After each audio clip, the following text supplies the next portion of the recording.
കനത്ത മഴയിലുണ്ടായ വെള്ളപ്പൊക്കത്തിൽ ദുരിതമനുഭവിച്ച ചിറ്റാരിപ്പറമ്പ് പഞ്ചായത്തിലെ നിർധനരായ കുടുംബത്തിന് സഹായഹസ്തവുമായി പൂർവ്വ വിദ്യാർത്ഥി കൂട്ടായ്മ.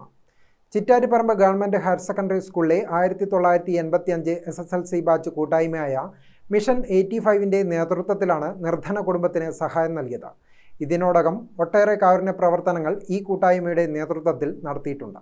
2012 ചിറ്റാരിപ്പറമ്പ് ഗവൺമെൻറ് ഹയർ സെക്കൻഡറി സ്കൂളിലെ 1985 SSLC ബാച്ച് മിഷൻ 85 എന്ന പേരിൽ പൂർവ്വ വിദ്യാർത്ഥി കൂട്ടായ്മ രൂപീകരിക്കുന്നത്. തുടർന്ന് കൂട്ടായ്മയുടെ നേതൃത്വത്തിൽ വർഷത്തിൽ ഒരു തവണ സ്കൂളിൽ പൂർവ്വ അധ്യാപകരെ ഉൾപ്പെടുത്തി വിവിധ സംഗമങ്ങൾ സംഘടിപ്പിച്ചു വരികയാണ്. ഒട്ടനവധി കാരുണ്യ പ്രവർത്തനങ്ങൾ ഇതിനോടകം കൂട്ടായ്മയുടെ നേതൃത്വത്തിൽ നടന്നിട്ടുണ്ട്. ഇതിനോടനുബന്ധിച്ച് കനത്ത മഴയിലുണ്ടായ വെള്ളപ്പൊക്കത്തിൽ ദുരിതമനുഭവിച്ച ചിറ്റാരിപ്പറമ്പ് പഞ്ചായത്തിലെ നിർധനരായ കുടുംബത്തിന് സഹായഹസ്തവുമായാണ് കൂട്ടായ്മ നിലവിൽ രംഗത്തെത്തിയിരിക്കുന്നത്. പഞ്ചായത്തിലെ വട്ടോളി, മൊടോളി, പൂവത്തിൻകീഴ്, തൊടീക്കളം എന്നീ പ്രദേശങ്ങളിലുള്ള 9 നിർധന കുടുംബങ്ങൾക്കാണ് 5000 രൂപ വീതം കൂട്ടായ്മ സഹായം നൽകിയത്. കൂട്ടായ്മ ഭാരവാഹികളായ സജിത് ബാബു, ഷെർലി ശുഗൻ, മഹേഷ്, പ്രമീള, സഞ്ജന, ഹാരിസ്, ശൈലജ, ബാബു എളഞ്ചേരി, വിനോദ് കുമാർ തുടങ്ങിയവർ നേതൃത്വം നൽകി. ഗ്രാമിക ന്യൂസ്, കൂത്തുപറമ്പ്.